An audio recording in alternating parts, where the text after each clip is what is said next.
show, RYA London Dinghy show, here at the Alexandria Palace in the UK.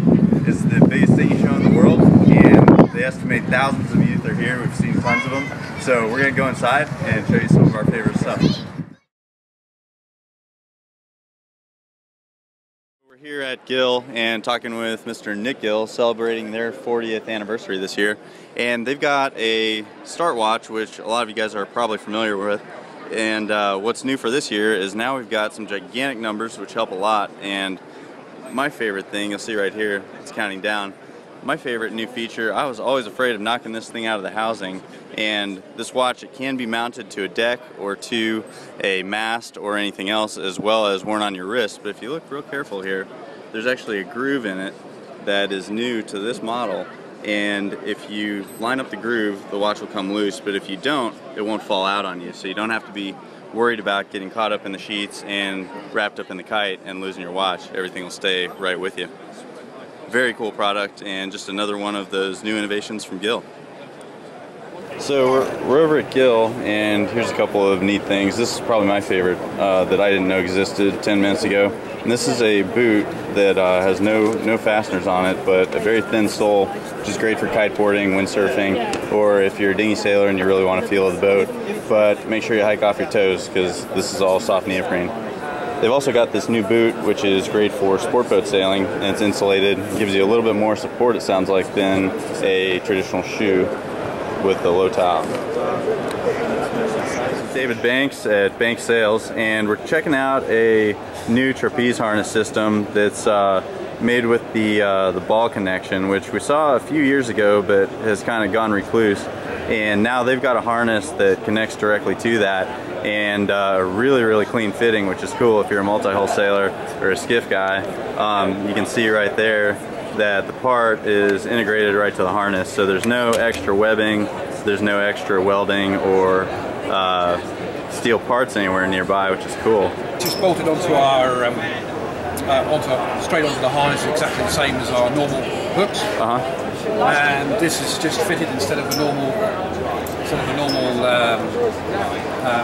hook system. It just goes straight in. Nice. You can see he's totally trapped out right off the platform. Very cool. Very easy in and very easy out. Okay. And what's the point in the end? You just don't snag the hook, right? Well, there are 2 points. One is you haven't got a hook there to wrap around the wire. Okay. And secondly, you haven't got a hook that's going to damage the boat. Awesome. Wow, which is a nice thing. Save some repair time, huh? Yeah. Very nice. So David, where can we buy the harnesses, and where can we get the parts? You can buy the parts are made by Alan, and we make the harnesses in Southampton or through any of our agents. Excellent. So any place that carries Banks Sails products. Absolutely. Beautiful. We're here with Chris Hammond. We're looking at some very cool dry suits that caught our eye.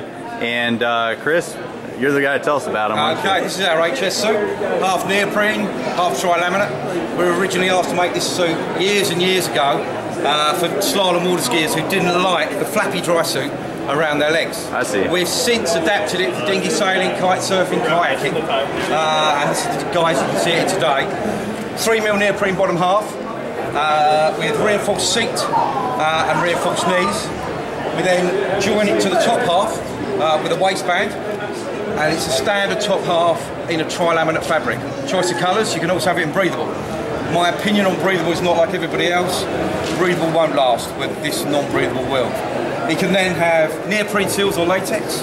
You can have neoprene seals or latex under here. We only make it in a rear entry because the front entry gets in the way. But it's all hand stitched and single taped all by hand, no machine taping involved. And that is it. It's quite simple. The only thing, it's only made to measure on this item because of the legs. And that means we're doing everyone custom for the person? Everything's a custom made too. And the colours that we do, there's a red, there's a blue, there's this amber, there's a yellow and a black. And we only do the legs in a black at the moment. Awesome. We also keep the legs down to a single seam down the inside leg. With a dry suit, you want to minimise your seams. You have too many seams in a suit, that's where your problem's going to go. Keep it simple, keep it just to the inside leg on the suit. We take all the people's measurements up the leg and cut it 10% smaller than that. and it should fit, and it will last for years. Very cool. So tell us about the top here. So we've got the bottom is this... Okay, the top half is a flexible suit.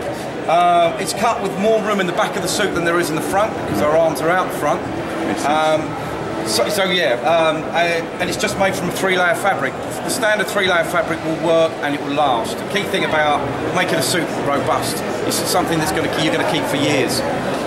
Tri-laminate, 2 layers of nylon, each side of a butyl liner, and the butyl takes a lot of bashing around, and it won't break down like the breathable versions. So that'll keep you smooth in the water if you're kiting or windsurfing or kayaking, and this will keep you out of the wind? Absolutely. And it sort of joins the two together. Wetsuit at the bottom, although it is completely dry, and you've got that tight-fitting suit, where you've got the flexibility at the top. The inside of this comes up to about here, and it's tight-fitting, so it stays up and holds itself up. Very cool. Yeah, and that is the suit, our HS suit from Hammond. Excellent, thanks.